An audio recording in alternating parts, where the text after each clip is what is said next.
repugnant in a free and open society.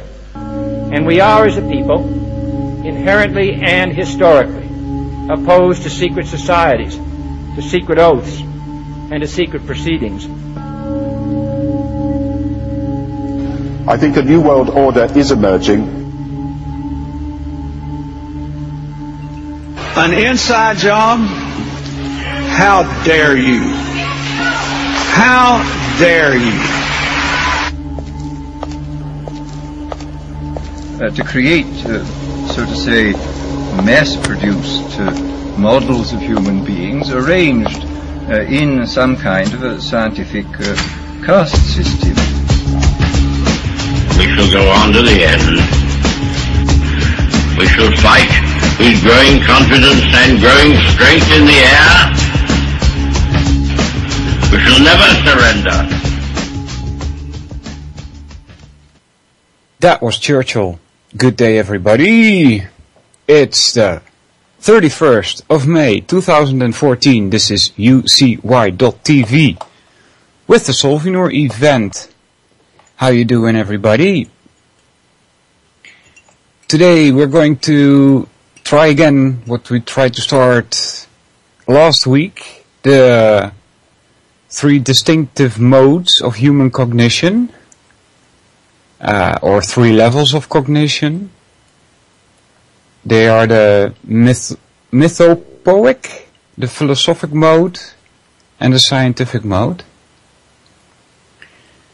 Last week we tried to get into this, but we had a caller who's going to make radio also at UCY.tv. So you had a little bit of an introduction already. The website, if you go to UCY.tv, mouse over shows, you will see the different events happening. If you click on any of them, you end up on a page which has a chat room. If you have any questions, post them in there. I'll try to keep an eye on that while I read from this Tony Myers PDF regarding the trivium. That's, I decided to do the trivium because it will teach you how your mind works, and thereby you will be able to defend yourself against the propaganda that is being spat at you day after day after day. So, let's get into it. The mythopoeic mode is it's a contraction of mythic and poetic, which is the first development of these modes, uses analogical methods, or comparisons, in attempting to illuminate phenomena. For example, an earthquake had been said to be caused by the anger of a supernatural god like Neptune. Give that link again, says Vince in the chat room.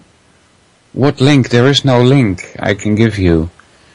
You can get this PDF probably from tragedyandhope.com. Go to tragedyandhope.com, find the Trivium tab, and okay, well, let me see. Let's go to tragedyandhope.com. Right, tragedyandhope.com. Here we go. And there is, where is there? Trivium tab. Oh, I don't know. Can I put it in a search box anywhere? Search box.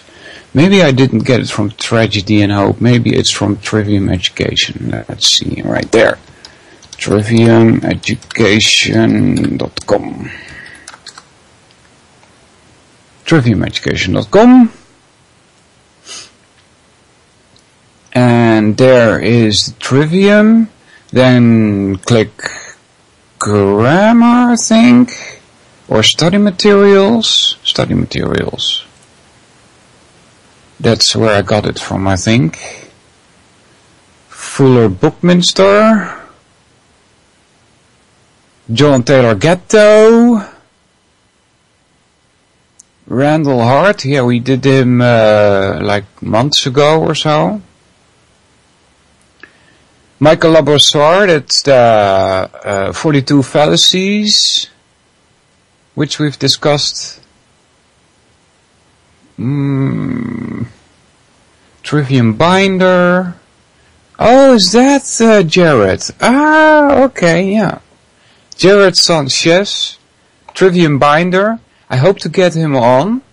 I've already been in contact with him. And he was positive about it, so... But I don't see the one that I'm reading from here right now.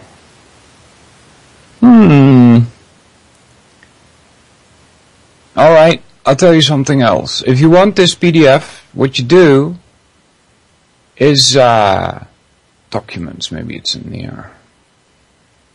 No. It's just contact me at Skype and I will get you this PDF. Alright. The one I said, you'll find it, says Vince. Triviumeducation.com. He's putting in the chat room. Yeah, that's a good site. If you want to study the trivium, and the quadrivium also, by the way, which together compose the 7 liberal arts. That's where I also get a lot of information from that I present here on air. I've had the owner of the website also on the air once. The Truther Talks had him on air. Truther Talk girls had him on air also twice. So if you want to hear more about the owner of this website, Jan Irvin, you can get your information there also. If you type Jan Irvin into Google, into YouTube, you will also get a lot of information about the trivium. He's been very active in there. He's also active in other fields. Alright, Vince, let's pick this up. Anger and earthquake are compared as signifying tumult in a well-plotted narrative story, which, in the final analysis, is a human mental construct, a fiction, a fantasy.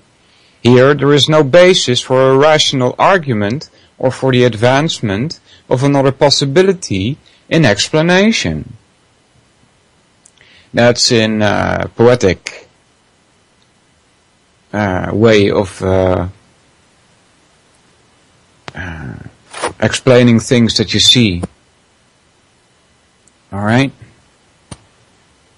Therefore, the refinements which are focused upon in this mode are those of poetic or literary style rather than the efforts of uncovering truth. Alright, so Vince puts a question, Vince pastes something from the website triviumeducation.com, which is very important. It is the trivium. It's general grammar, not special grammar. Special grammar relates words to other words in a specific language, like English, Dutch, German, whatever. That's special grammar. General grammar, the best way I've been able to describe that are building blocks. Think of Lego. I don't know if you guys call it like that in USA as well, but L-E-G-O, Lego, which is I believe Latin or Greek, I don't know. It means to bind. Alright, so the building blocks, that's your general grammar. Those are your basic facts, and you need to tie them together to get a complete picture. Right? That's why I say Lego. Think of building blocks. That's general grammar. Then with formal logic, you tie those building blocks together without contradiction, so that they fit. That's the most important thing about this logic thing. Non-contradictory. Alright? Then rhetoric is the use of that knowledge. Alright, putting it as it says on the trivium. General grammar answers the who, what, when, and where of a subject. Discovering and ordering facts of reality comprises basic systematic knowledge. Right? That's your building blocks. 2. Formal logic answers the why of a subject, developing the faculty of reason in establishing valid, that is, non-contradictory, relationships among facts. See, those are the ties. See, the relationships. Those are the links. Systematic understanding, it is also called. Right?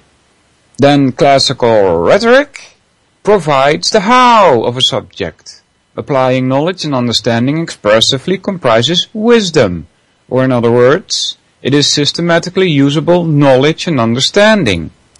Alright, so general grammar is knowledge, formal logic is understanding, and classical rhetoric is wisdom. Alright. Picking up the PDF. The philosophic mode, developed next, after the poetic mythology mode. The philosophic mode, developed next, it says, although I doubt that was the first appearance of philosophy in mankind, dispensed with extraneous entities and motivations. It makes observations of the phenomena itself through the filter of logic to methodically detect and eliminate proportional contradictions. Alright. Thales and Miletus, the ancient Greek father of Western philosophy, proposed that an earthquake was the last event in a chain of natural occurrences, that the immediately preceding link was the violent disruption of the surface of the earthly ocean, which was itself affected by the agitation of the larger cosmic ocean. What the heck is that? What the heck is a cosmic ocean? Let's put that into Google, guys, see what we get. Because I have no clue. Cosmic ocean. Cosmic ocean. Hoppla. Alright. They compare it to the ocean of milk in the Indian mythology. Yeah, that's strange, right? In Indian mythology, they describe the universe as being half filled with water. The bottom half is filled with water, and therein lies, quote-unquote, God. Alright, but let's see what Wikipedia has to say about cosmic ocean. Is a mythological motive found in creation myth of many cultures and civilizations. Alright. So, how do you get away from this mythological, poetic mode if you're still using terms like cosmic ocean, right? That's not very philosophical, is it? Continuing, this was an erroneous explanation, but it tried to delimit itself to the observable, natural world rather than involving the fantasies of an additional supernatural dimension. The value here is in the consistent manner in which a phenomenon is explained with the natural knowable realm itself, that which is apparent to our five senses. Yeah. Like I said last week, knowable doesn't necessarily have to mean that your senses should be able to grab hold of it. Like your mind, for instance, you can't smell it, you can't see it, you can't touch it, you can't taste it, and you can't hear it. Right? But it's there, everybody has one. You know, that's common knowledge, everybody has a mind. So that's knowable. There are more things like that, where your senses are not necessarily tied to what can be known. Continuing, if an error is present, as it is in the given example, a correction is possible by repeatedly applying the principles of the trivium, and particularly rules of logic, as a greater amount of knowledge gained over time is focused upon the question of truth. The scientific mode, the latest development, uses physical demonstration, that is, controlled experimentation in explaining phenomena. The aim of a controlled experiment is a successful practical demonstration in the execution of a statement or theory. Alright.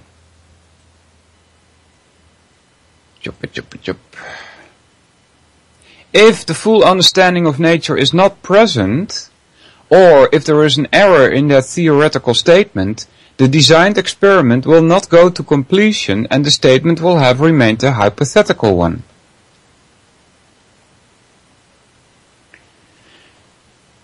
Well, somebody in the chat says, Mike, everybody has a brain, very few have minds. Well, they do have minds. Everybody has minds, but they're controlled. You could say that they have no control over their own mind. They are mind controlled. And that's probably the same as saying they have no mind. Right? It's like intelligence. Everybody has intelligence, but if you fail to use it, then you might as well say, well, it doesn't have intelligence, right? By the way, the fact that people refuse to, that's just my personal opinion. The way the effect of the fact that people refuse to use their intelligence is why we're in this mess. They're dragging us down with them.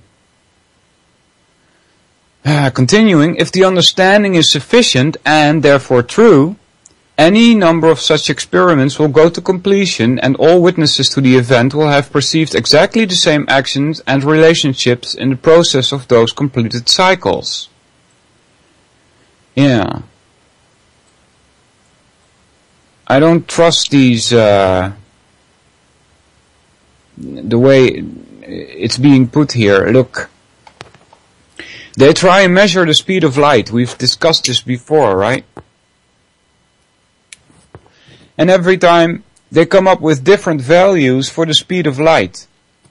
And so in 1972 they quote-unquote set the speed of light just to get rid of all the contradictions that they have. Okay, that's not science. That's mumbo-jumbo. That's religion, as far as I'm concerned. Right? Their theories about what light is insufficient. Otherwise you wouldn't have to, quote-unquote, set the speed of light to a value that cannot change. Alright? It is changing. It's changing dramatically sometimes in the past. The proof of a successful scientific demonstration is self-evident. In other words, to all observers, are in the geometric shapes of a circle, a square, and a triangle to all human observers with unimpaired physical senses.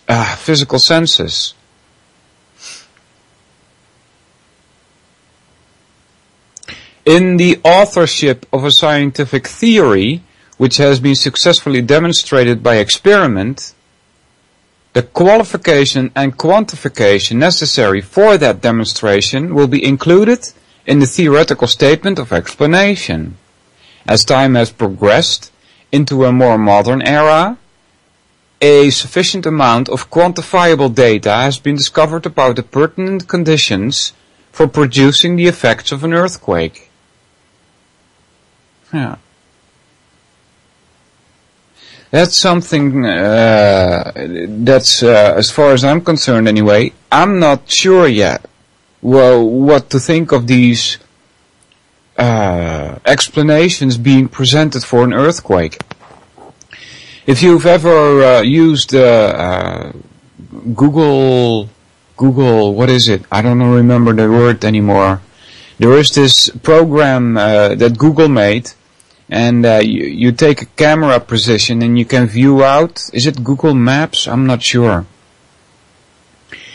You can view the whole of the world, right? So, and if you scroll back enough, you can see the whole world. If you then go to the ocean, you will see that there is this rift from north to south, slithering like a snake.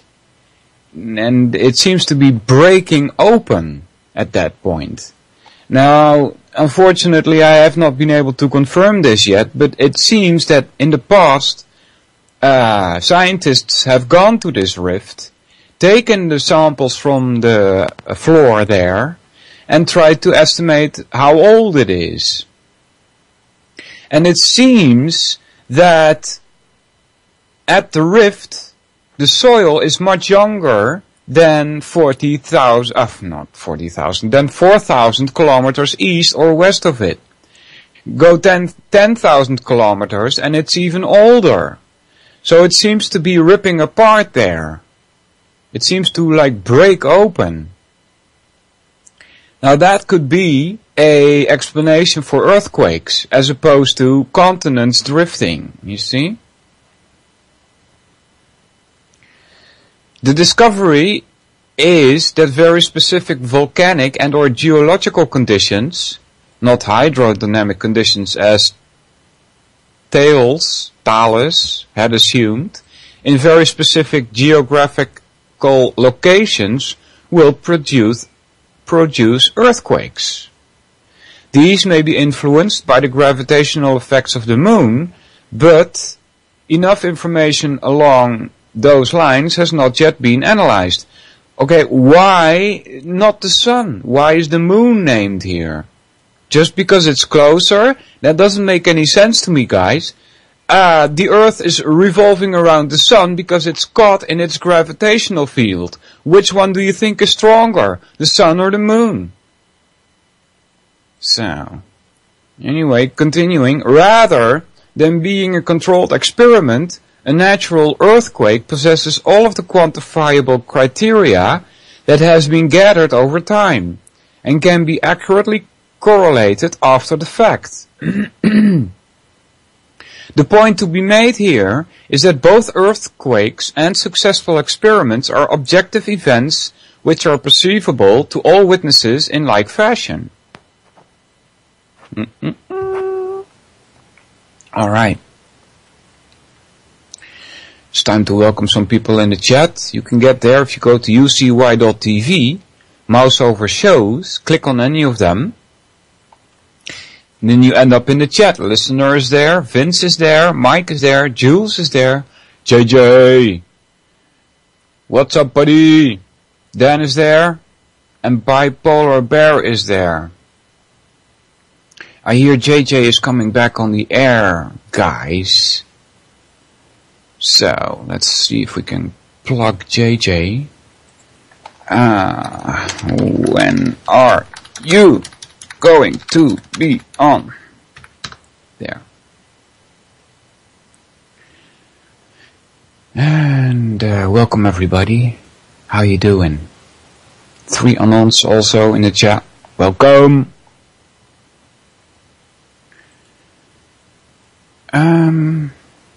Discoveries of the laws of objective nature and demonstration of those laws in objective nature are what form the discipline of delineation in the scientific mode. Tomorrow morning, 10 a.m. I think it was, Sundays guys, JJ, 10 a.m. to noon I think, Eastern Standard Time, yeah, so check that out. He's one of the,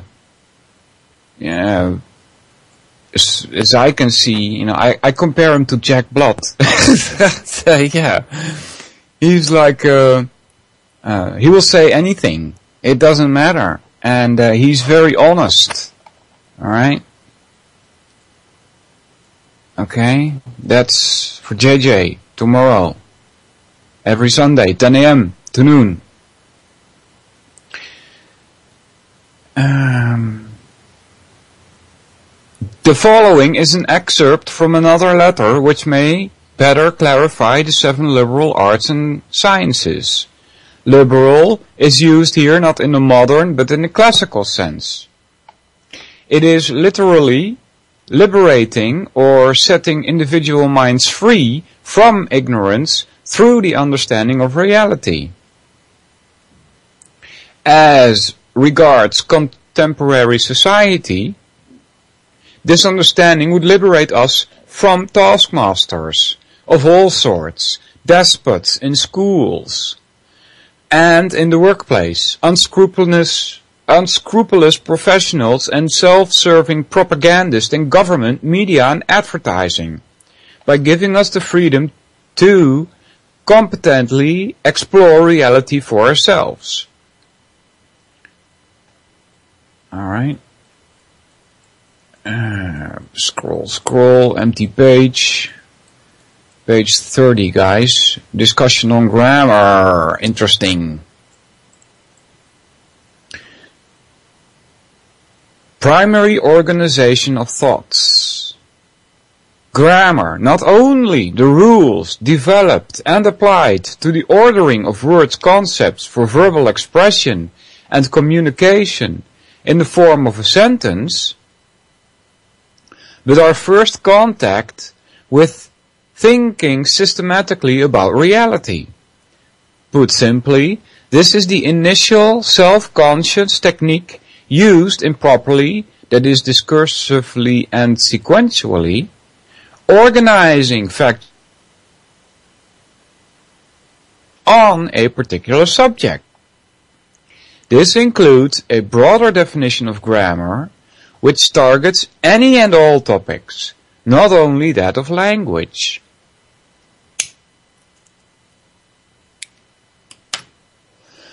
Grammar usually connotes the rules of language to express thought. This suggests the primary of language in grammar. Yeah, guys, I'm thinking, right? And I'm like, how did the early humans think? You know, in the absence of language, how did we think? Did we even think? I'm wondering. I don't know. See, language is an expression of your thoughts. And, by the way, I must add again, language is the prison within which we can express that what we think. Huh? But in the absence of language, what were our thoughts?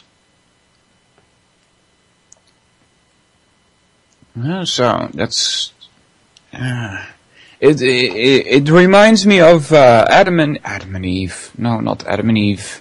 Yes, it reminds me of Adam and Eve's story of the snake, which is representative of wisdom. And remember that Adam was called out and he had to name everything. That's a noun, you see. Is that representative of the first thoughts of humankind?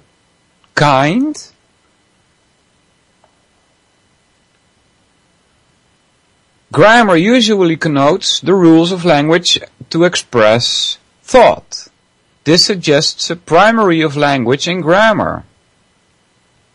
It is called special grammar, which properly relates words to other words within a particular language, like French, Belgium. Belgium doesn't have a language. They speak either Dutch or French. German or Russian or Italian or Spanish. Alright? The grammar to be described is intended to establish the primacy of thought. That is, using grammar to initially organize our thoughts. This is called general grammar, which properly relates thought to reality or to that which exists. Yeah, those are two of the same things. As I will tell you, as a philosopher, reality and that which exists, there is no difference between the two.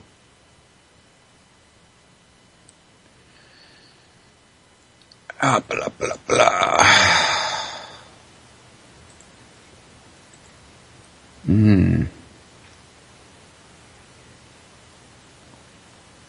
I'm reading the chat, guys. Don't worry about the silence. Single words by themselves have no meaning beyond what they denote. A word is not a complete thought.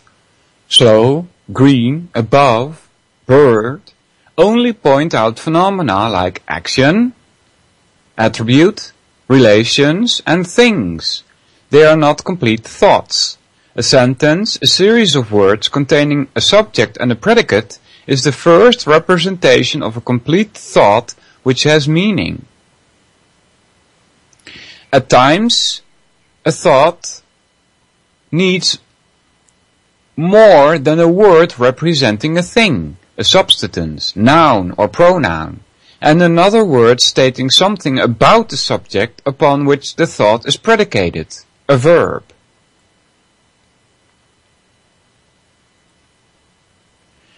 But also a word or words standing for something to complete the thought, something which completes the meaning of the predicate, a complement or an object. That's complement with an E, guys, not complement with an I. It says here, note the spelling of complement, which refers to being completed.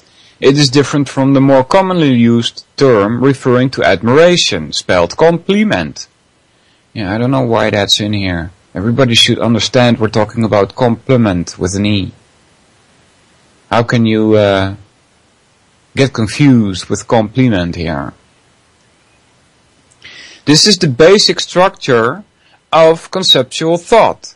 Subject, predicate, and complement, or subject, verb, and object.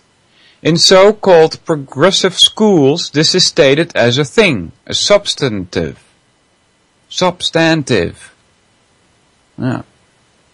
Which performs an action or describes a state of being, a verb, upon another thing which is acted upon, an object, which is also a substantive. Grammar can be used for efficiently organizing a number of such similar basic thoughts into a more complex composition for subjection to analysis and or synthesis. That's the end of the sentence. The type of sentence which declares something which can be affirmed or denied, is the one which will be discussed. Sentences which ask questions, state comments, or make an exclamation cannot be subject to opinion, i.e. affirmed or denied. Declarative sentences are the only ones which can be called propositions. A series of simple proposition and propositional arguments constitute complete integrated bodies of knowledge, or they can stand and be judged on their own. They're coming up with some definitions.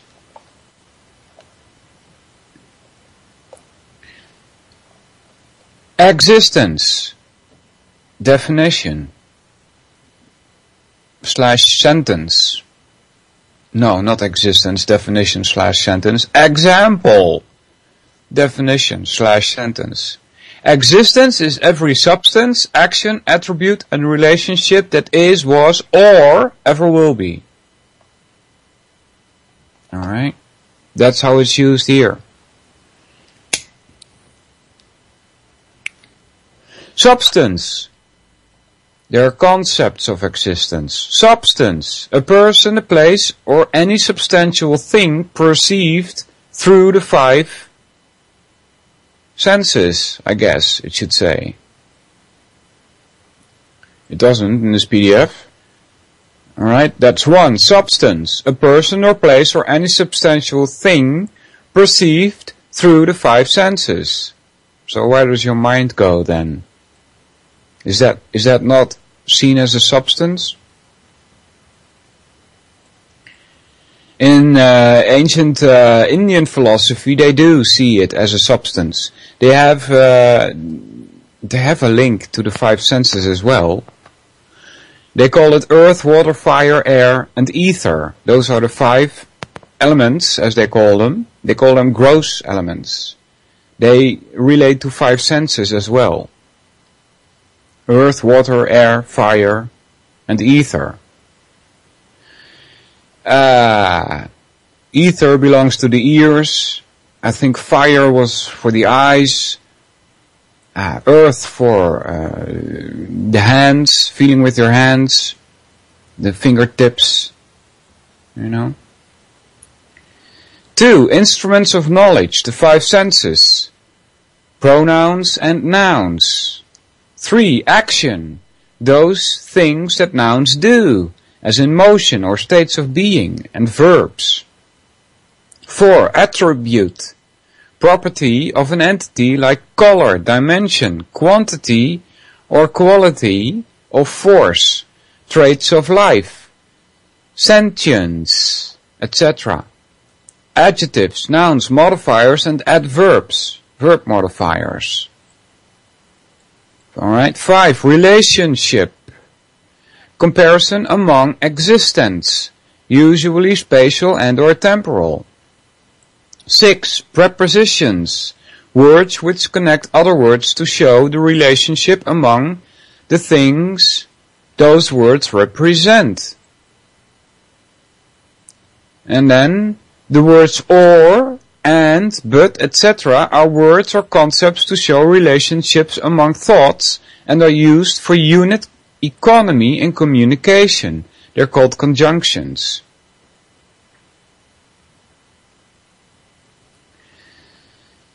Good morning, Bear in the chat. Welcome. How you doing? Concept of consciousness. Alright.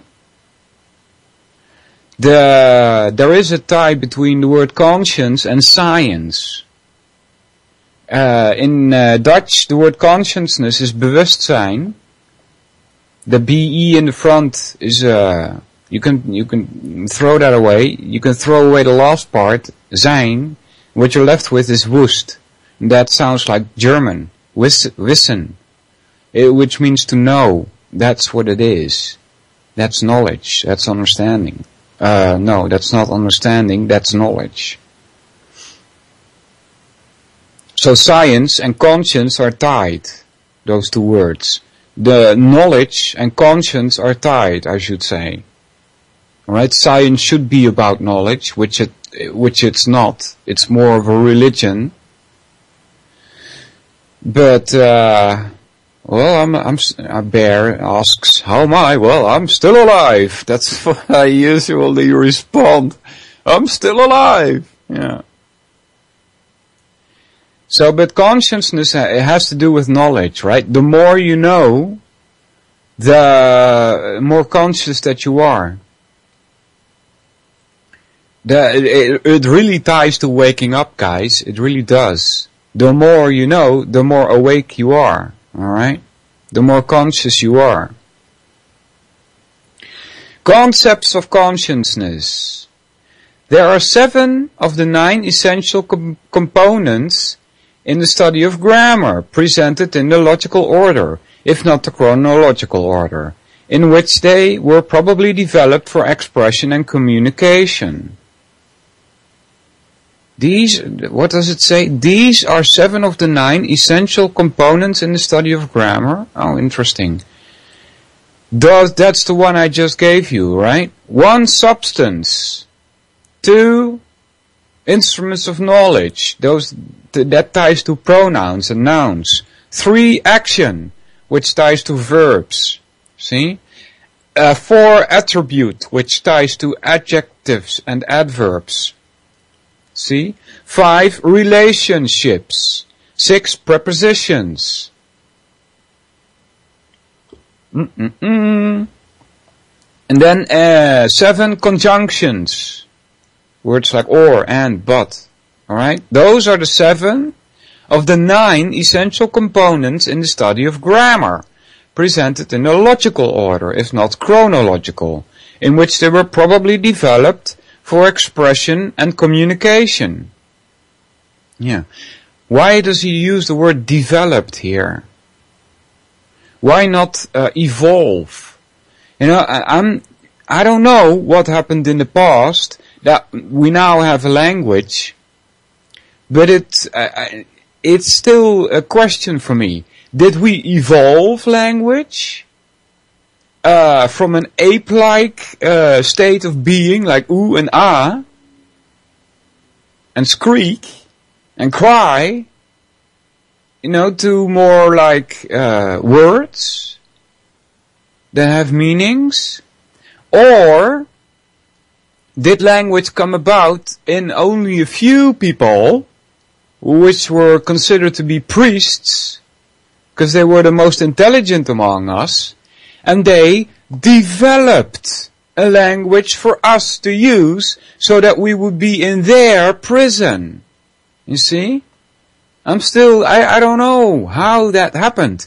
I tried figuring that out long before I woke up also, by the way. That's why in the past you have heard me reference so many times to an etymological dictionary. But it doesn't go back far enough, the etymology of words. It doesn't go back far enough. Your English word for being wet, I guess, is wet, right? Where you get the word water from. They say that that's one of the oldest words known. And in the oldest way that we know it, it is wet. That is the word that they used. Wet means water. See? So, but I don't know who came up with that word. Alright, and there are probably more words that were used in the first, how do you call that? Appearance of language. But I don't know how that is. Also, what confuses me is the story in the Bible of this Tower of Babel. You know, it says that God confused the people and all of a sudden we all spoke different tongues. Does that imply that all of the people in the world spoke one language at a certain point? That is what the Indians claim. They say we all spoke Sanskrit. You know, and that is one of the oldest languages. There are older ones, by the way, than Sanskrit. Now, Sanskrit is not the first language.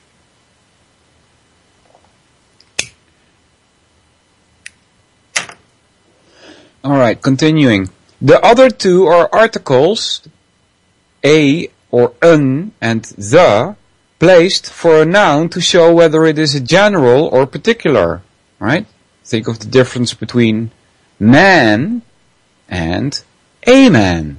See? An exclamatory interjection and exclamatory interjections, words which can stand alone, such like wow or yay. All other grammatical structures are details within them. The words, as used, are not necessarily the identifying parts of speech in the example definition sentence. But it is meant to illustrate that the order in grammar refers to items and events in reality. Yeah, that's what it's supposed to do, in my opinion anyway. Language is supposed to point in the direction of that what is. In other words, reality. continuing to the universe around us, and not just to some arbitrary rules of mere writing or speech,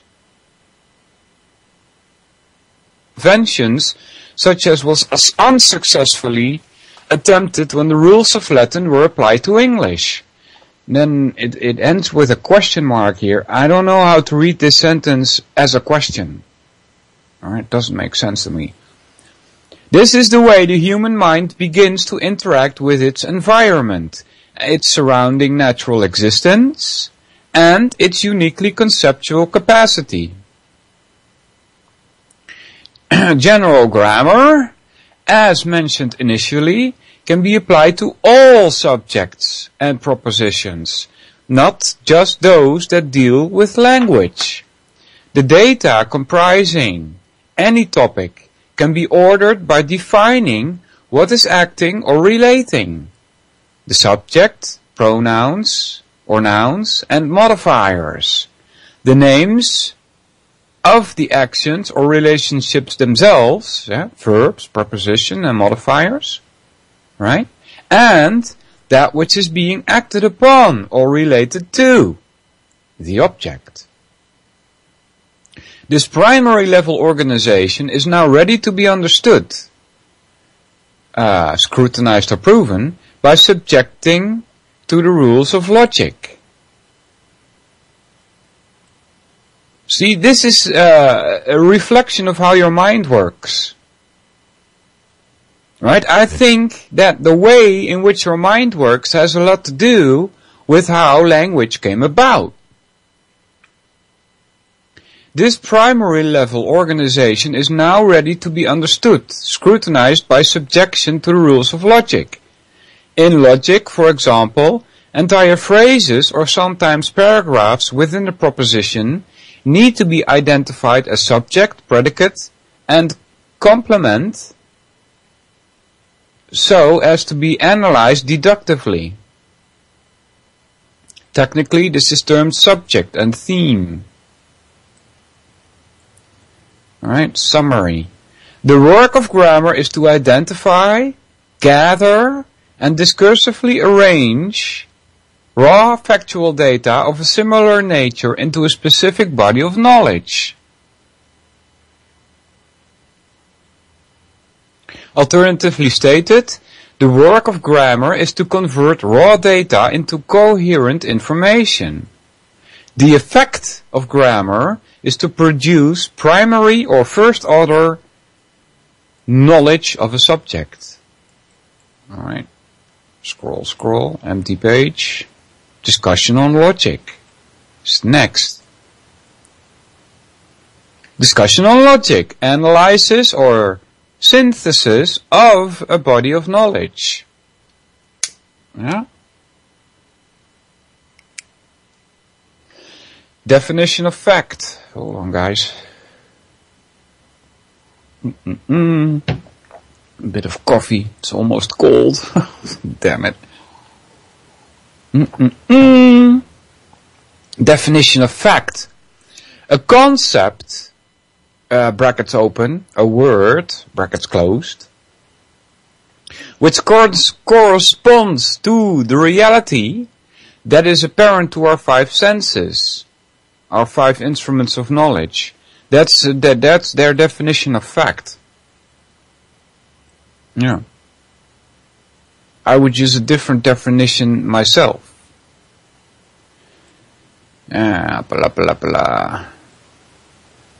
Logic is the method for thinking correctly, that is, thinking without contradiction, the art of non-contradictory identification. Alright, fact, to me, is simple. Is that what is? Alright, it ties very much to reality. If your facts do not speak about reality, then they are not facts. And reality is what it is. Alright, so facts have to do with that which is. That not necessarily has to be apparent to our five senses. Logic is the method for thinking correctly, that is, thinking without contradiction, the art of non-contradictory identification. The most important word here is identification. Law of identity, law of non-contradiction, from Aristotle. After a body of knowledge is gathered and properly arranged through general grammar, the topic or proposition must be understood. When all of the stated contradictions have been removed from the proposition by subjecting it to logic, this work is called proof, the proposition is said to be understood. Alright? Oh, blah, where's my notes? Proof is the process of deriving a conclusion from antecedently known truths by reference to and on the basis of the laws of logic. Alright, antecedently known means that which you know beforehand to be true. Alright, so proof is the process of deriving a conclusion from antecedently known truths by reference to and on the basis of the laws of logic. Alright, make sure that your premises are true.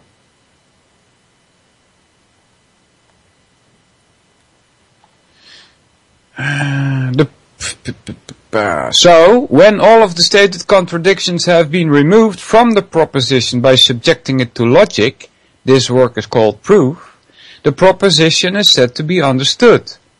All of the relationships within the proposition and to reality are in concurrence. There remain no contradictions. All of the statements within the proposition are related facts. The description of the that's funny, Dan puts in the chat, Mark Snell is the fastest Olympic runner that Germany ever had. Yeah, that's funny. His name is Snell, which in English means fast. Yeah. That would translate to fast. Yeah. The description in the previous paragraph is an awkward way of stating the logical law of non-contradiction.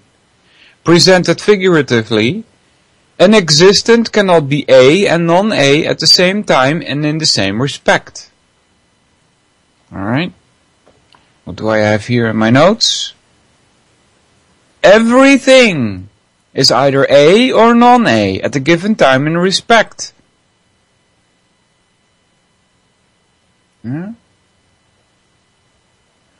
Blah blah blah.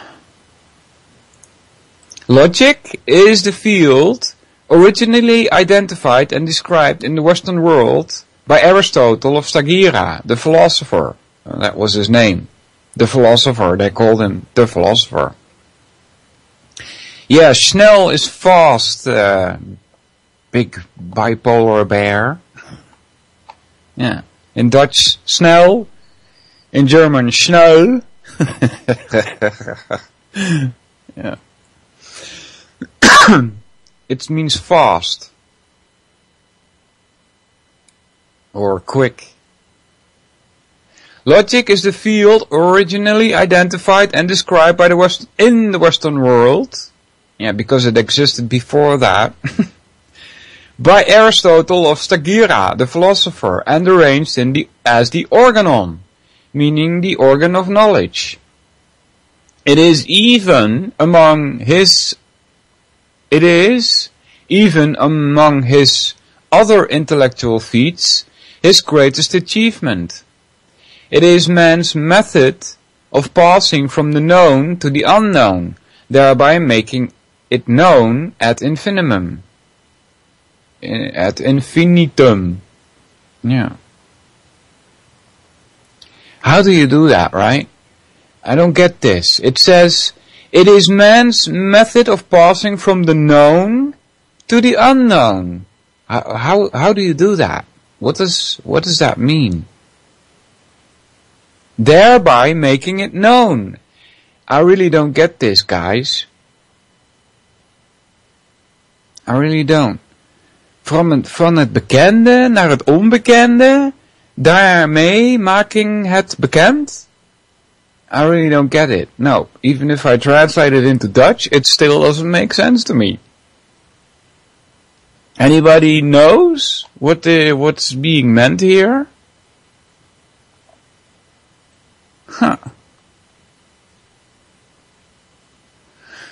It is the diagram to the understanding of new knowledge.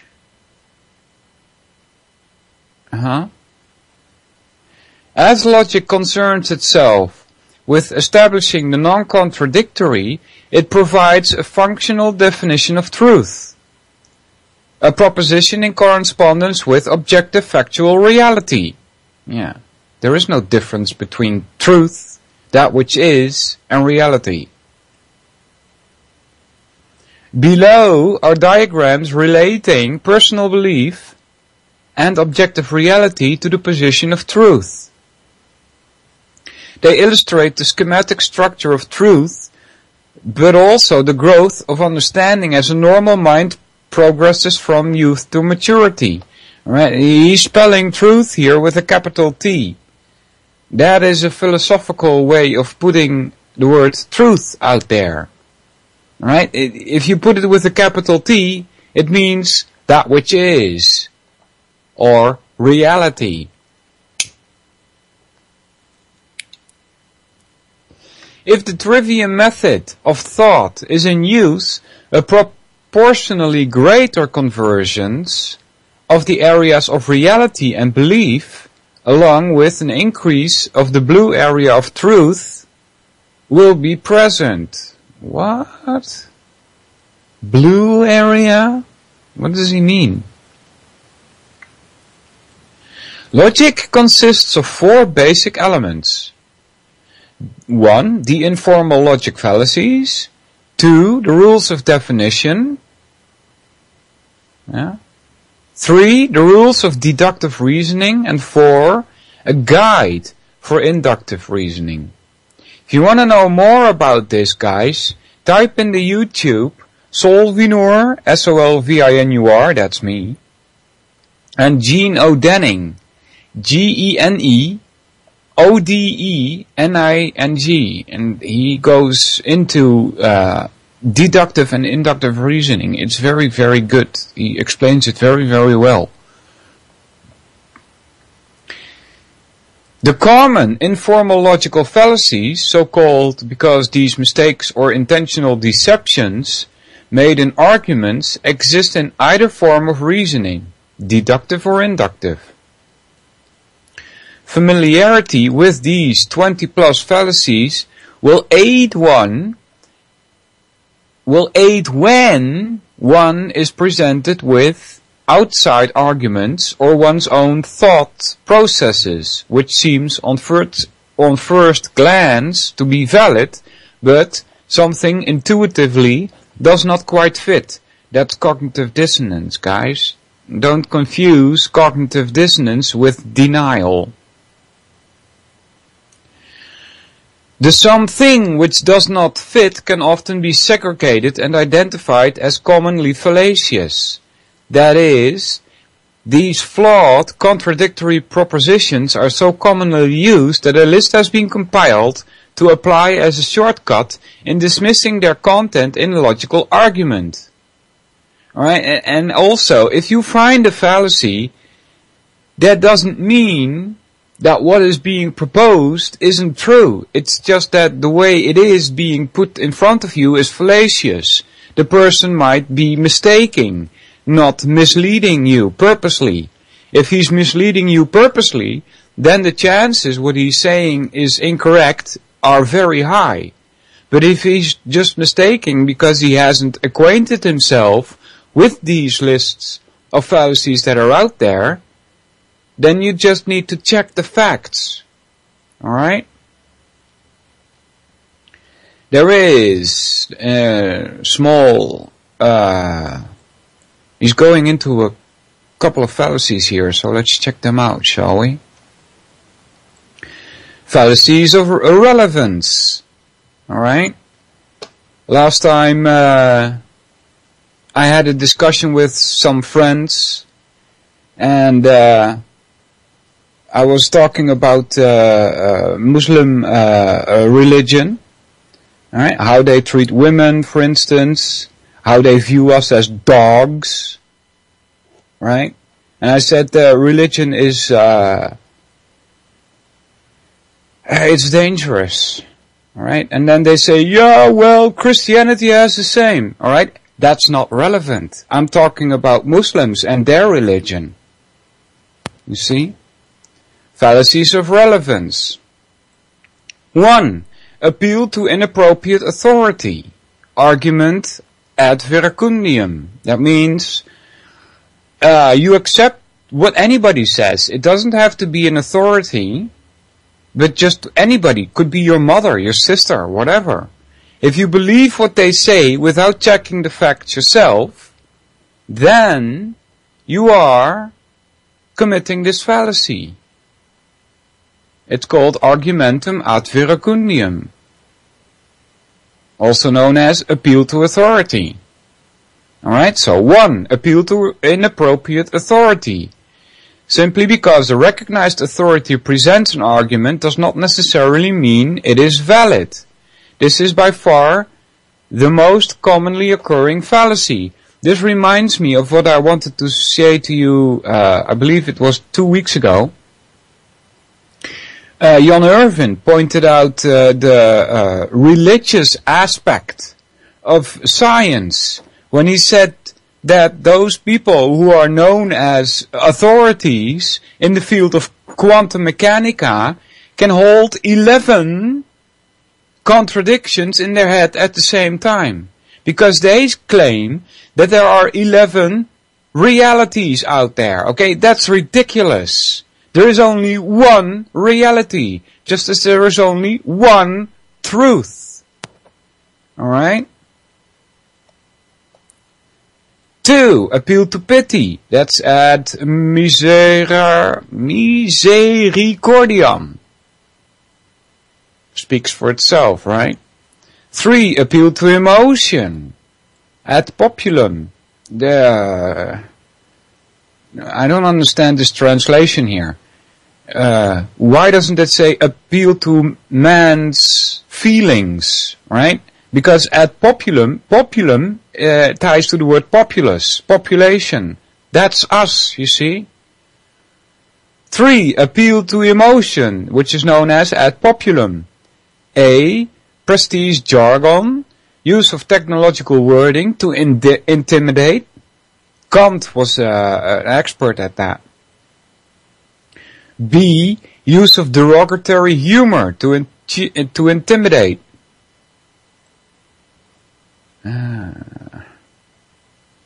What's that called again? Ridiculum, yeah? Appeal to ridicule, right?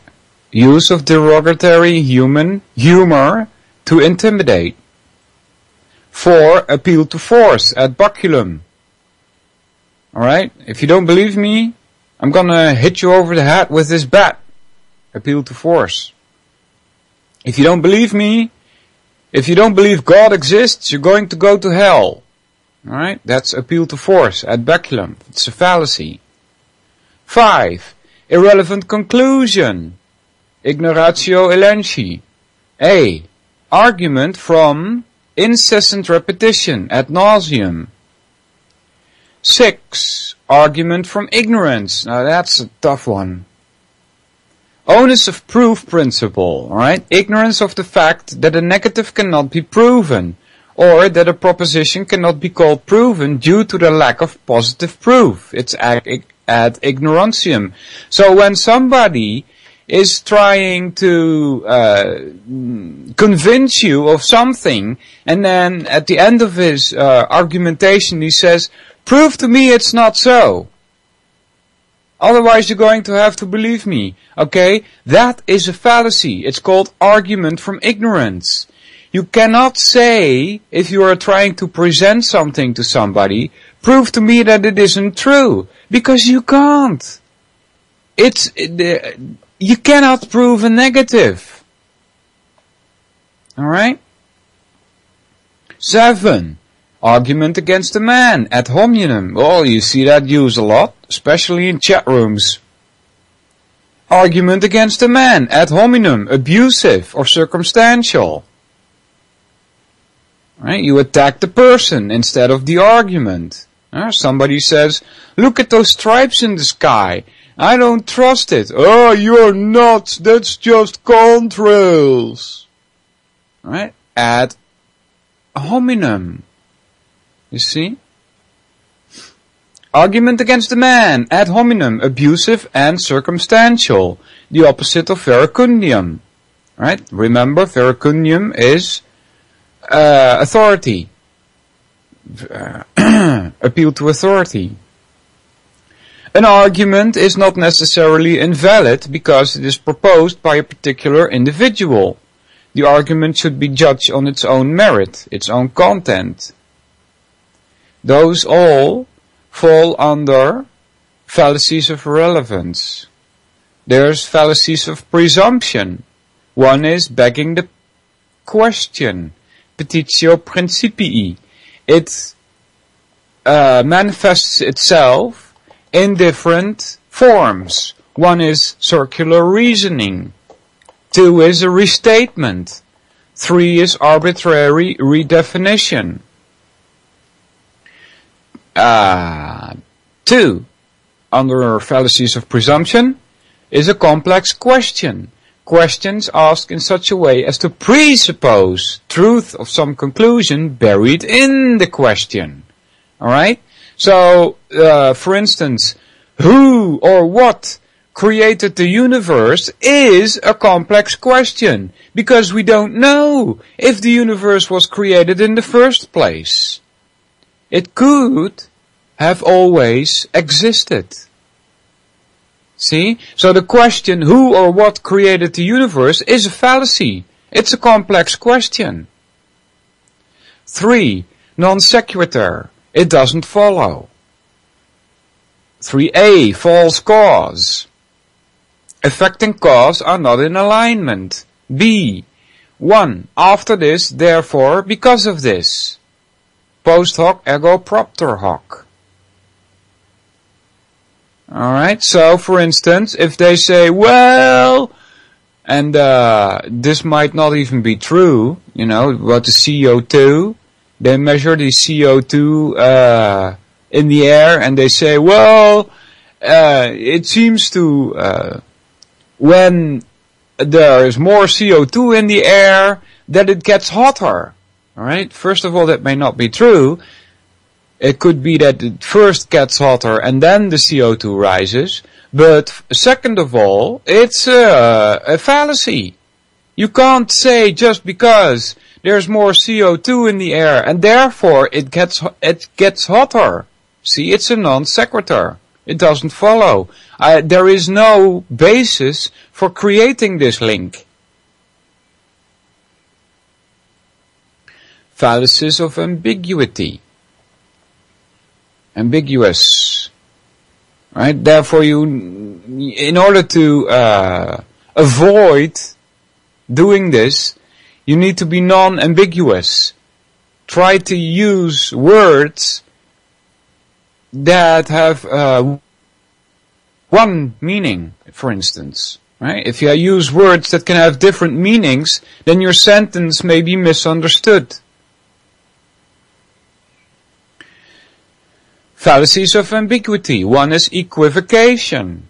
Using the same term in arguments inconsistently in different senses. This is another very commonly used fallacy, especially in legal, political, and ecclesiastical debate. Intense training is required to detect this fallacy, as it is very subtle. Intense training, they say, is required. I say what is required is that you define your terms. It's as simple as that. Amphibole, undue ambiguity owing to imprecise or improper grammar. 3. Accent, applying inappropriate emphasis to a particular term in a statement. 4. Composition, reasoning from attributes of the parts of a whole to the whole itself. Alright, so, you're not committing this fallacy when you say about composition, right? The parts of this machine, all the parts in this machine are made of gold. Therefore, the whole machine is gold. Alright? That's a correct one. But if for instance, all,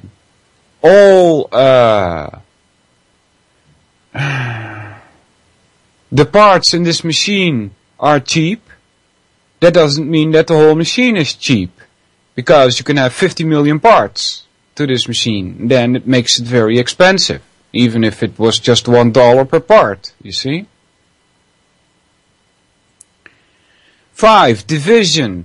Reasoning that what is true of the whole must be true of the parts. So that's the other way around. Alright? A list of major fallacies, along with some of their Latin names, is provided so that you may perform an internet word search. Or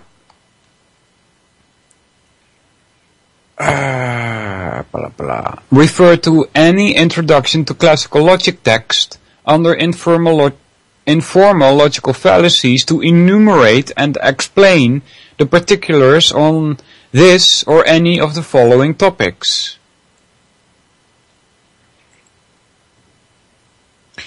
Good morning, Hawks. How you doing, buddy?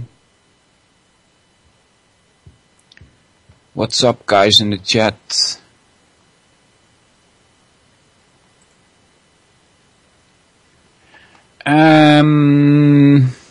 I recommend, it says here, it's not me, I recommend this element be studied and understood before advancing to the other 3, as it is one of the most easily comprehensible and useful in day-to-day life. The contemporary thinker... Okay, I'm gonna skip this because I don't really like him. This contemporary thinker, I think he's a traitor, so I'm gonna skip it. I'm not even gonna mention his name. But he's very well known in the field of science. And he's... Oh yay. Rules of definition, guys. Is next. Rules of definition. The method by which to isolate the essence of a word concept definition is the heart of logic. Alright, if you want to do a study on these fallacies, because he's naming 21 here or so, just type in 24 fallacies in the Google and you will get lots of links. Next is rules of definition. Excuse me, let me roll a cigarette. And the method by which to isolate the essence of a word concept, alright, definition is in the heart of logic. In the West, the philosopher Socrates, the father of definition, first recognized the need to establish common conceptual ground in argumentation and communication. Alright? If you want to talk to somebody and you do not use the same definitions for the words that you are exchanging, then you might as well not talk at all. Yeah? How do we say that in Dutch? Langs elkaar heen praten, we say. That would mean, translate to English, something like talk beside each other or something like that. Yeah. Alright, Socrates' emphatic prescription to clear the muddle, contradiction and confusing of man's minds was to define your terms. Alright, that's another way of saying define your words.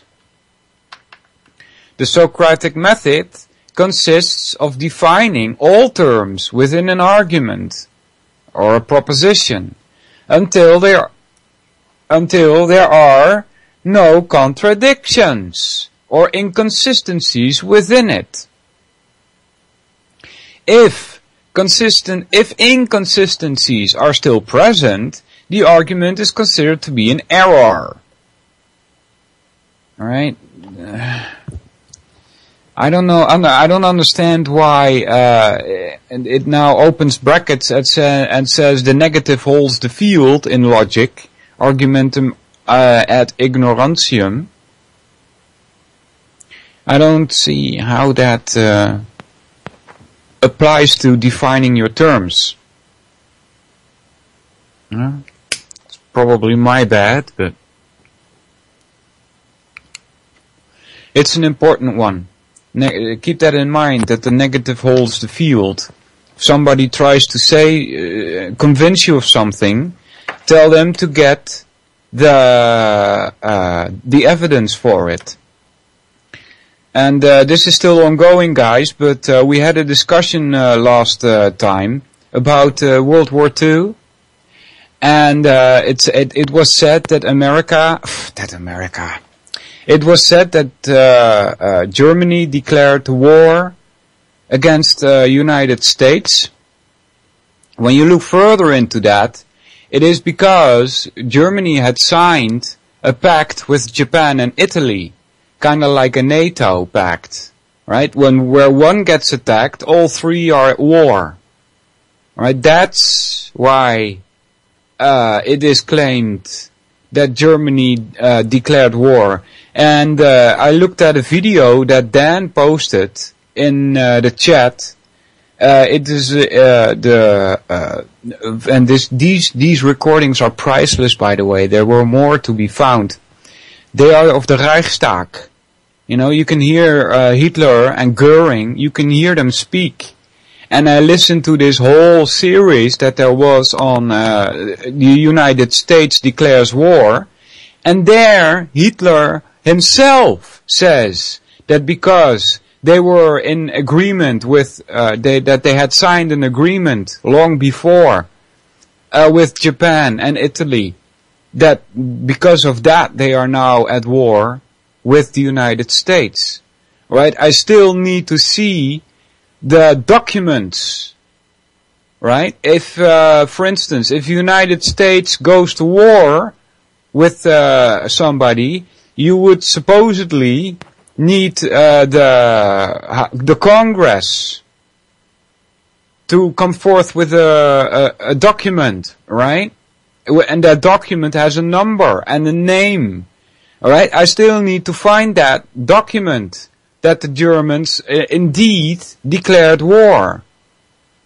I don't think it went like that. I think they were sucked into the war. Another one about this is in I believe it was 1939. You can find March 24, 1939 or 33. I'm not sure now. Well, the exact number, but March 24. That date I remember correct. The English newspaper, by the way, those two terms need to be defined as well. British and English, they are not the same. Alright, it says that the Jews declare war on Germany. Alright? That is what the newspapers say. What the Jews did was boycott the Germans. And then in the newspapers it says, the Jews declare war. Alright, so be careful what you say, people. Go check what it's really about. Alright? Where was I? The Socratic method consists of defining all terms within an argument, a proposition, until there are no contradictions or inconsistencies within it. If inconsistencies are still present, I already did that. Aristotle later discussed the notion of providing a positive statement with positive terms. Right? Describing what a concept is, not what it is not, where possible. Alright? So, try to define your terms in positive ways. Like for instance, when you define bachelor, you have to use the word not, because he's not married. Alright? But if possible, always try to refrain from using negative statements when you define terms. He also made use of genera, general commonalities, to replace the term being defined into a classification with other similar terms, and differentia, essential distinctions, to display the defined term's unique individuality within the class. Alright? So genera, as far as I can understand this, ties to a specific class, and then differentia differentiates the difference between specifics within the class. Alright? This seeks a reckoning which is not too broad, not too narrow, too circular, or too vague for the term. It is the human ability to have awareness of abstract similarities among existents, or awareness of universals in the lexicon of philosophy, which is a unique feature of our conceptual capacity. Care must also be taken to avoid making conflicting statements within the same definition. Chup, chup, chup. The following two elements are concerned with the two things the human mind does, or in fact can do, while thinking. 1. Deduce, that is, analyze, mentally taking apart ideas, or induce, that is, synthesize, mentally combining and putting together ideas, or generalizing. It is crucial to understand these simple definitions. Many cultural factions try to unnecessarily complicate and confuse this issue. Who are those cultural factions that you're talking about here? I would like to know. Do you mean like Edward Bernays? The Huxleys?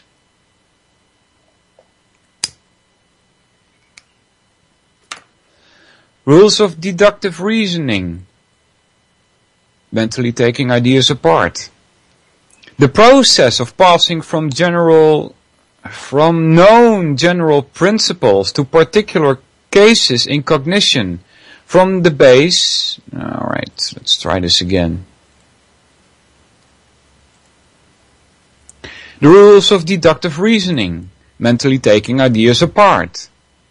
The process of passing from known general principles to particular cases in cognition. From the base of an immediate logical inference, which derives a conclusion from a single antecedently statement or implication. Now, I'll give you an example of this. With all men are mortal, alright, that's the first statement. 2, Socrates is a man. That's the second statement. Alright, all men are mortal is the same as saying all SRP. Or all PRS. Alright. Then the second statement, Socrates is immortal. Socrates is a man. Then the conclusion is Socrates is immortal. The inference is the step that you make by taking the first two, Alright, and then the process that goes on in your head, creating the third. Alright?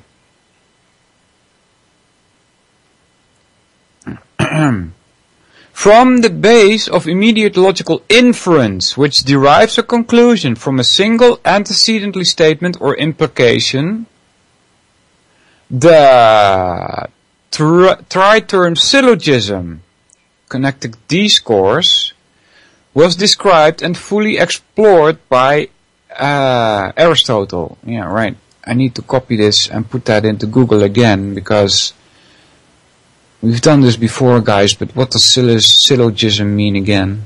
Something to do with logic, right? Syllogism, from Greek, is a kind of logical argument that applies deductive reasoning to arrive at a conclusion based on two or more propositions that are asserted or seem to be true. See what I said? All men are mortal. Socrates is a man. Right? Those are two things to be antecedently known, to be true, you see? From that, you can infer that Socrates is mortal. Alright? Is that what syllogism is, guys? Is it as simple as that? In the earliest form, defined by Aristotle, from the combination of a general statement, a major premise, all men are mortal, and a specific statement, the minor premise, right? Socrates is a man. A conclusion is deduced. Here they're using the same example in Wikipedia. For example, knowing that all men are mortal, that's a major premise, and that Socrates is a man, which is a minor premise, we may validly conclude that Socrates is mortal. Syllogistic arguments are usually represented in a three-line form. Alright. There are many types of syllogisms. Barbara, Celerant, Dairi, Verio, Barocco, Boccardo, Barbari, and so on. I didn't even know that. Huh. What the heck is that?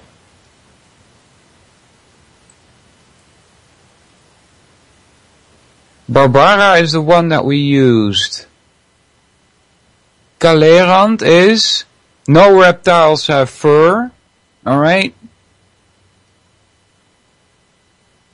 That is no, for instance, if you're going to study this logic, you're going to have to learn to put these into quote-unquote formulas, not mathematics, but kind of formulas, alright?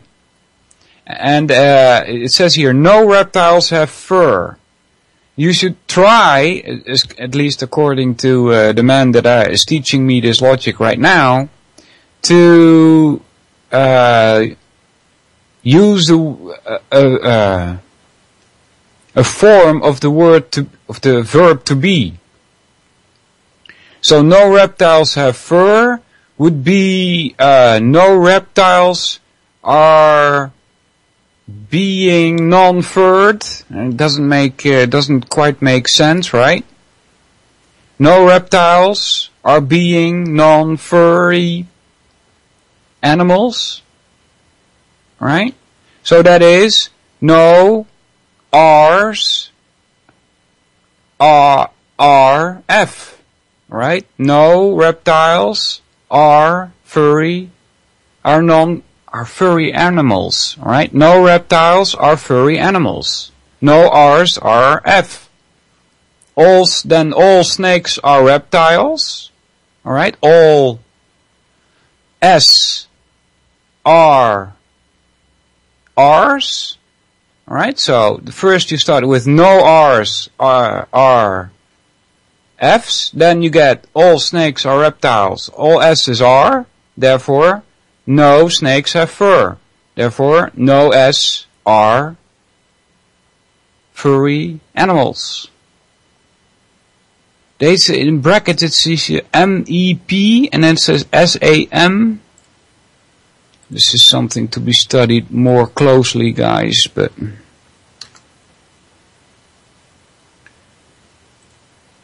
why should you, I clicked something away, but anyway, why is it important to learn these, to put these words into formulas?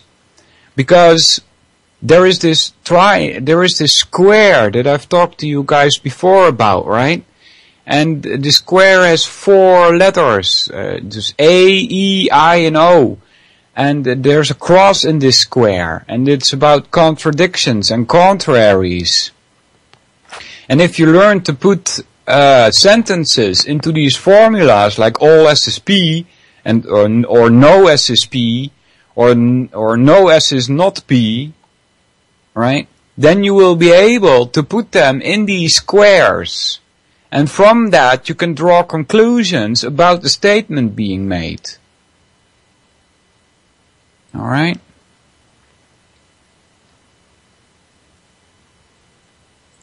Let's continue this. A valid middle term is connected to 2 previously accepted valid terms. The major premise, the subject, and the minor premise, the predicate and universal principle, and serves as a conclusion in deducing syllogistically. A thorough familiarity with grammar is required in order to parse sentences and entire statements in this category of analysis. Deduction is most useful for establishing the validity and or truth content of a statement, more so than the uncovering of new knowledge. The process of coming to a valid conclusion usually follows a spectrum of evidence. The first conclusion is that of the possible. There is some amount of evidence for the conclusion, but not the preponderance of evidence. The next level is that of the probable. There is a preponderance or a majority of evidence for the conclusion. The final level is that of certainty. All of the evidence points to the conclusion and there is no evidence against it. The evidence is therefore conclusive. This is the most demanding of all the elements to study, because an exhaustive amount of technicality is known about it. So I will not pursue any detail here. We should, it says here, refer to texts or internet, right? We should get more known about this. One good way to do it is listen to Leonard Peikoff, or his lecture on logic, Introduction to Logic, Leonard Peikoff, available at the Ayn Rand website for only like $9 or so, $8.95, whatever.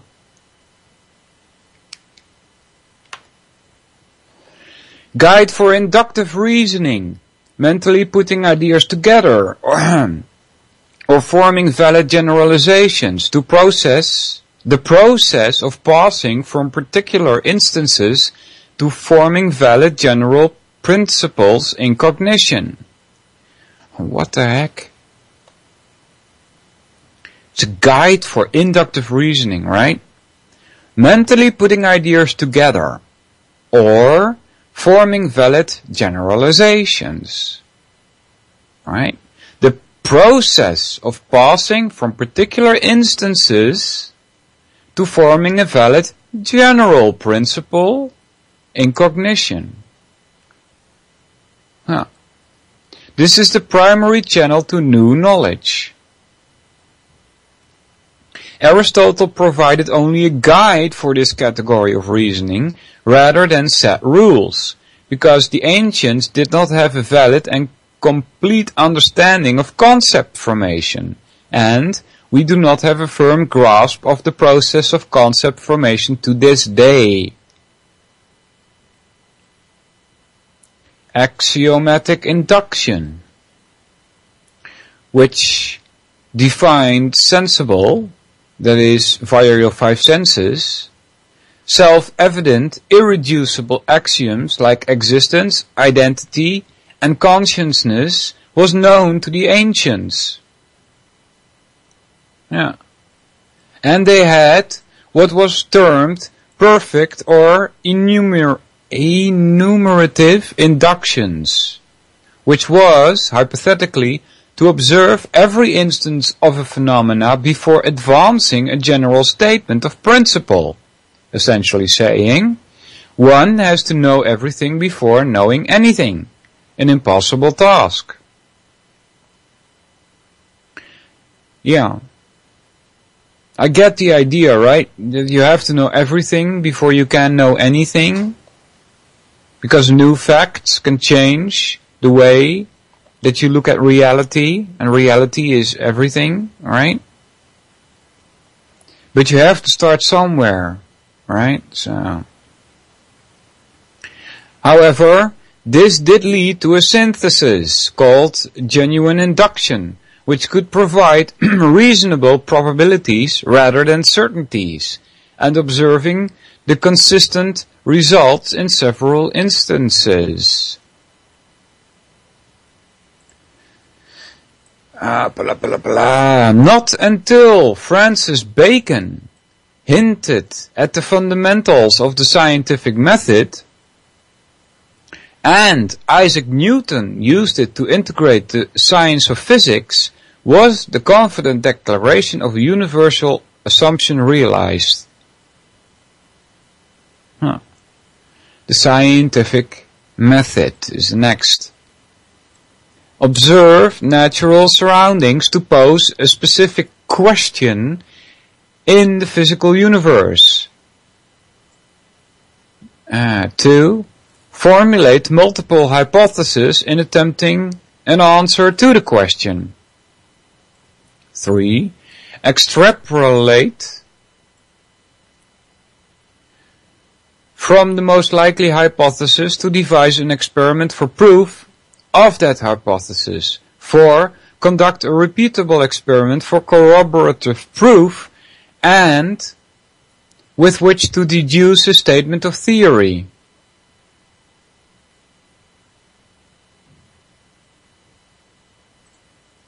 If multiple theories fit the evidence equally well, choose the simplest as the preferred statement.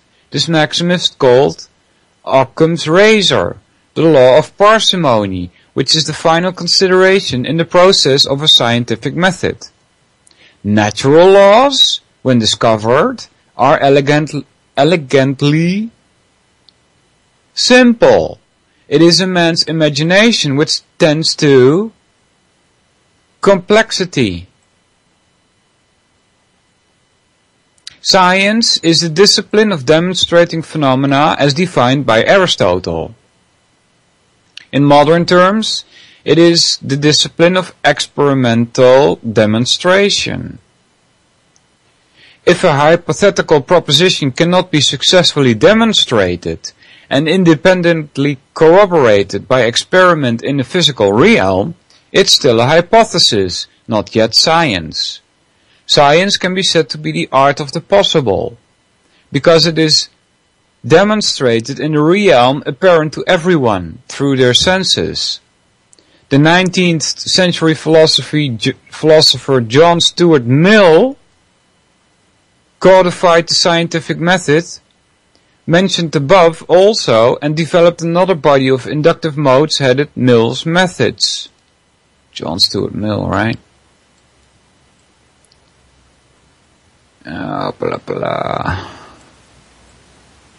See if we can get to know a little more about this guy. Google. Paste. John Stuart Mill.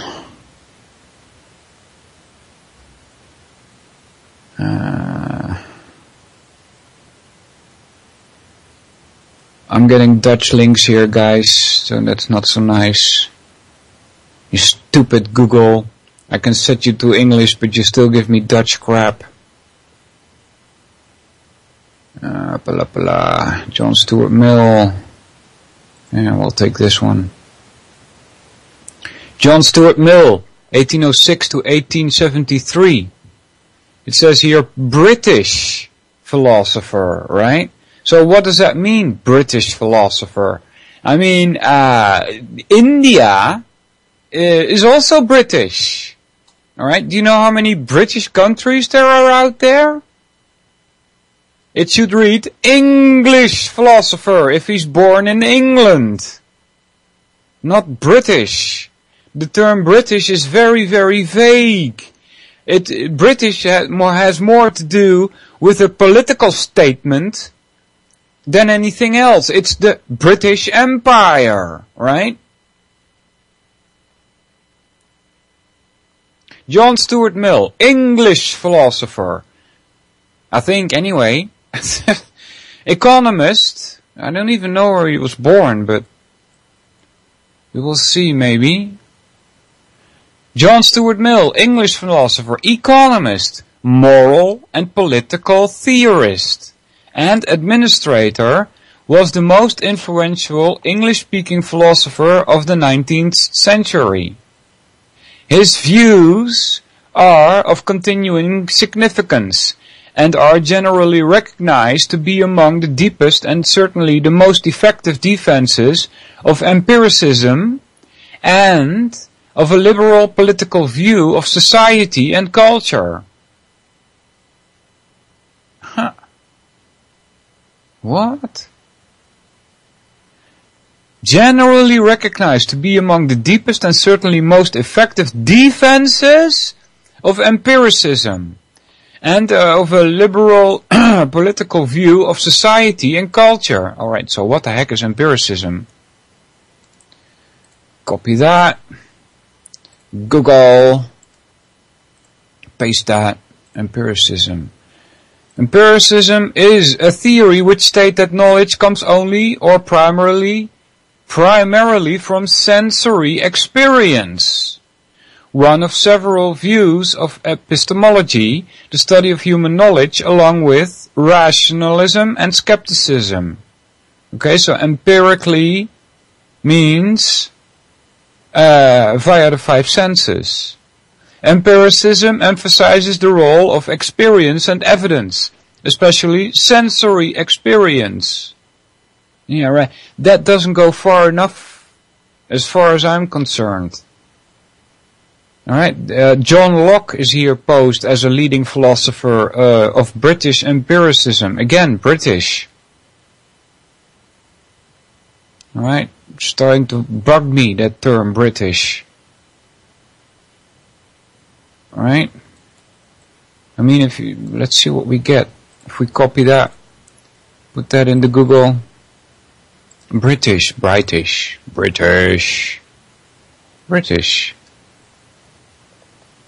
British may refer to something, may refer, what is it with this may? Right? It's possible that, British may refer to something of, from, or related to the United Kingdom of the Isle of Great Britain, including British people, Britons, those are Celtic people, Brittonic languages, and British Empire. Alright? Britain, disambiguation. Britain usually refers to the United Kingdom. Great Britain. Right? That's an empire. They don't call it great for nothing.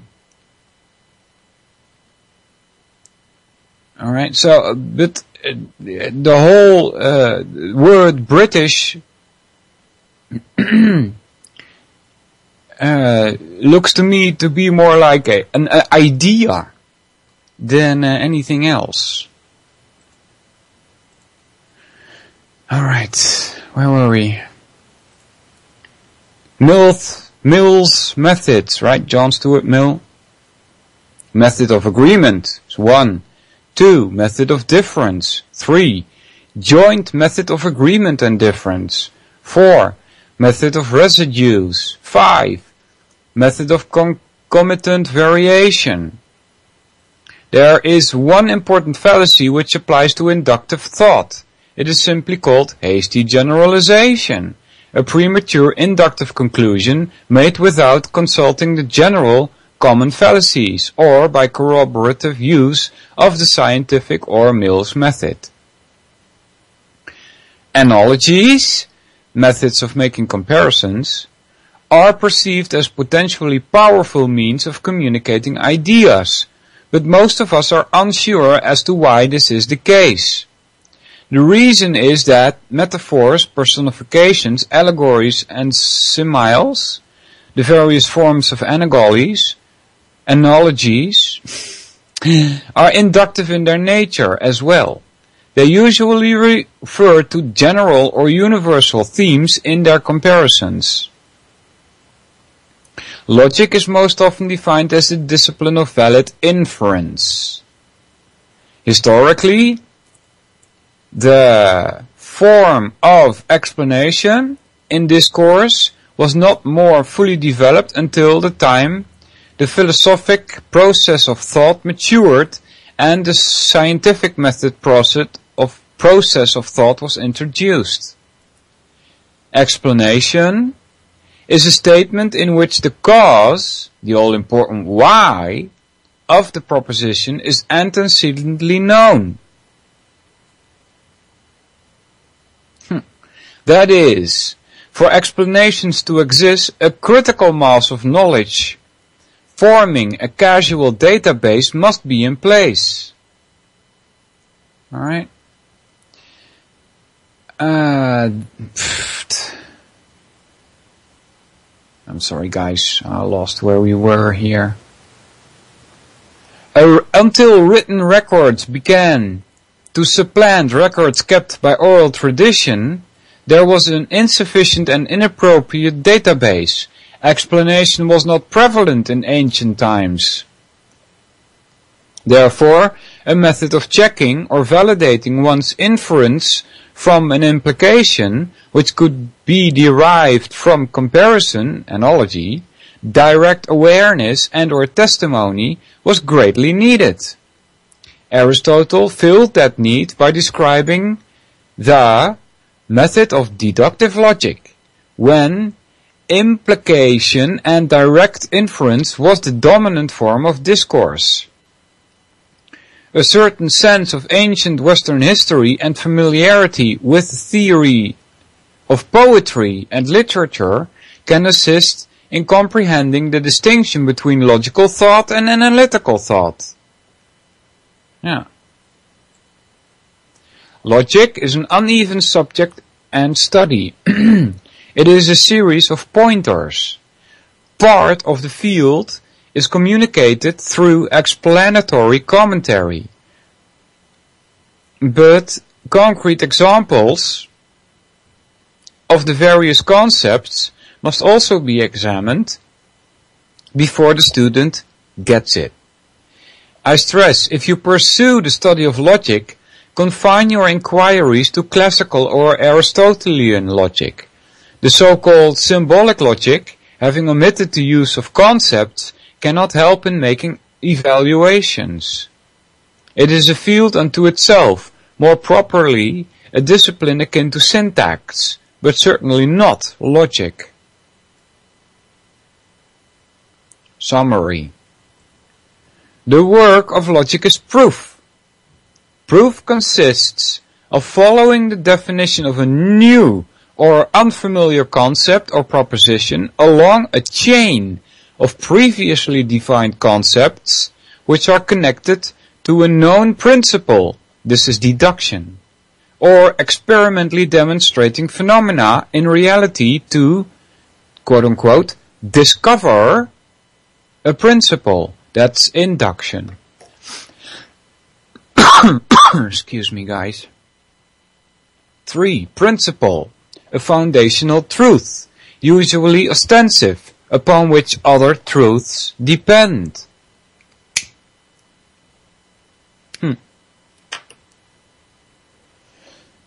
Yeah. Truth, that's just me speaking here, guys. It says here, principle of foundational truth, usually ostensive, upon which other truths depend. I, as a philosopher, would say truth does not depend on anything. Truth is like reality. It is what it is, regardless of what we think about it. And it's independent. 4. The effect of a logical proof is human understanding of a subject. That is, the process of proving the terms and proposition of a subject yields understanding. Alright? That was logic, guys. We're going to go off in rhetoric. Discussion on rhetoric. Definition of art. Anything produced by the arm of man. Arm is being used metaphorically to reference etymology.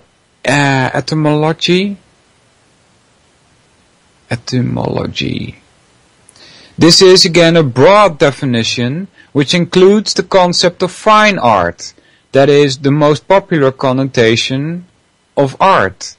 It can be either an idea having only mental existence or a physical artifact produced by the arm of man from an idea. Note the 3 first letters of the word artifact. An unwritten poem passed on from one person to another is an example of the former. A novel, an opera, a sculpture, a space shuttle, or the protocols of medicine are examples of the latter. Rhetoric is not the art of persuasion or explanation itself, but the art of selecting the best means of persuasion and explanation from a set of known principles. This must be distinguished from the ancient use of rhetoric as oratory only, spoken argumentation, and the modern misuse of the term rhetoric, which refers to that would more properly be called empty palaver. Aristotle provided the primary description for this topic as well. As a body of knowledge has been grammatically arranged and a logical conclusion has been made from the arrangement, the choice of how to best communicate the conclusion to others must be considered, and, in the process, the subject being examined usually comes into an even sharper focus to the author or potential rhetor. At this point of clarity, the entire rhetorical proposition can be called a statement of rationale.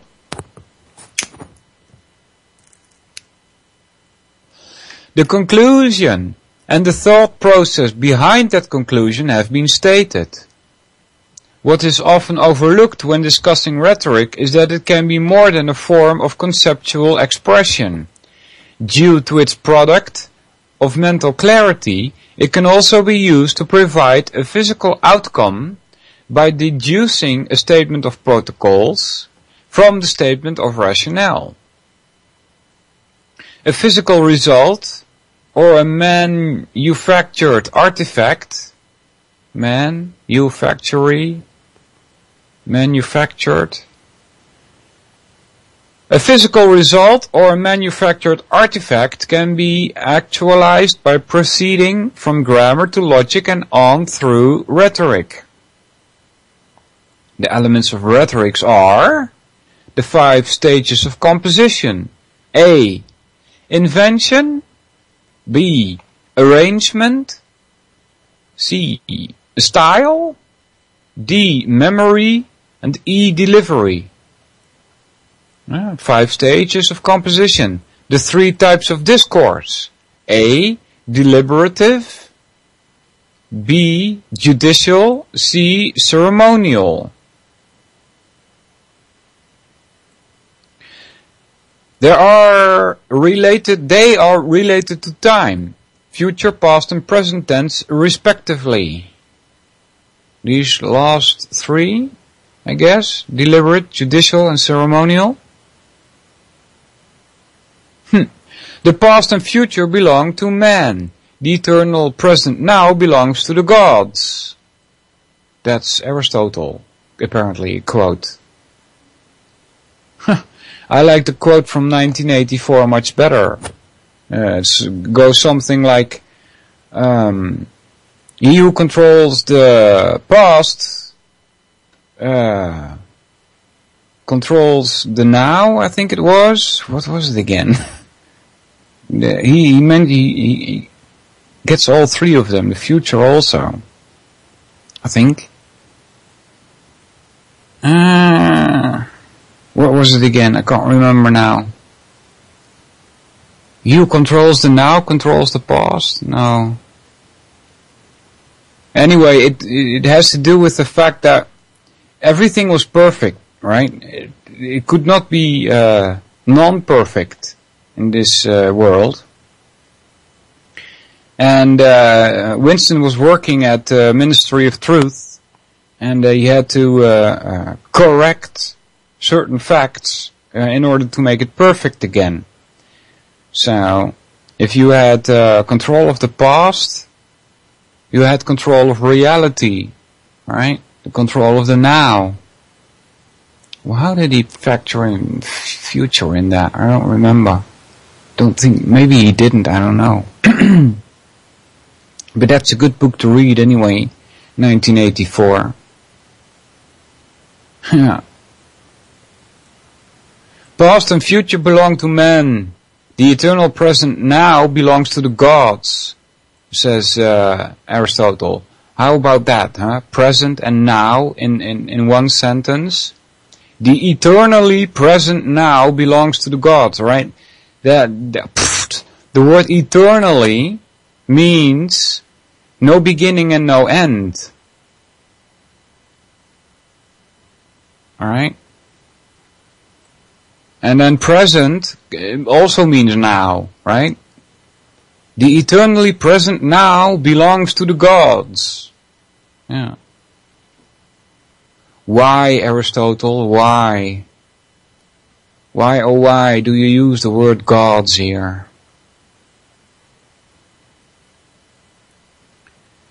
And then it says the past and future belong to man.